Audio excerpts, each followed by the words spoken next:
నమస్తే SR7 news కి స్వాగతం. అన్నదాతలకు శుభవార్త. తాలిపేరు ప్రాజెక్టు గేట్లు ఎత్తి సాగునీటి విడుదల. భద్రాద్రి కొత్తగూడెం జిల్లా చెర్ల మండలంలోని తాలిపేరు ప్రాజెక్టు గేట్లను భద్రాచలం ఎమ్మెల్యే డాక్టర్ తెల్లం వెంకట్రావు శుక్రవారం ప్రారంభించారు. ప్రాజెక్టులో నీటి లభ్యతను మరియు రైతుల సాగునీటి అవసరాలను దృష్టిలో ఉంచుకొని ఆయన కాలువలకు నీటిని విడుదల చేశారు. ఈ సందర్భంగా ఎమ్మెల్యే మాట్లాడుతూ చెర్ల, దుమ్ముగూడెం మండలాల్లోని రైతులకు సకాలంలో సాగునీరు అందించేందుకు ప్రభుత్వం కట్టుబడి ఉందని తెలిపారు. రైతుల సంక్షేమం, వ్యవసాయ అభివృద్ధి తమ ప్రధాన లక్ష్యమని ఆయన స్పష్టం చేశారు. ఈ కార్యక్రమంలో స్థానిక ప్రజాప్రతినిధులు, అధికారులు మరియు రైతులు పాల్గొన్నారు. ఈ కార్యక్రమంలో తాలిపేరు అధికారులు SE మహేశ్వరరావు, EE సయ్యద్ అహ్మద్, జానీ, DEలు Tirupati, J Bhagya Rao Rathod, AEE Sampath, BL Suryam, Congress party ముఖ్య నాయకులు, కార్యకర్తలు, రైతులు అధిక సంఖ్యలో పాల్గొన్నారు. Reporting by SR7 news desk.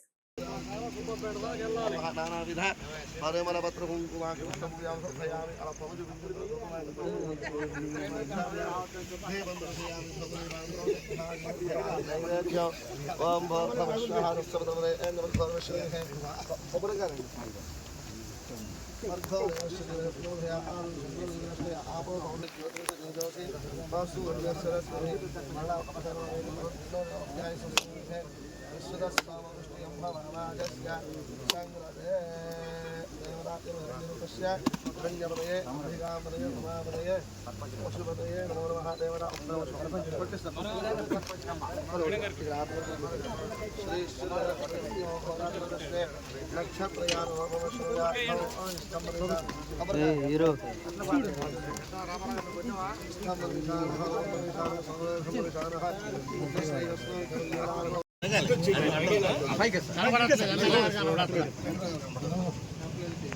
नमस्ते।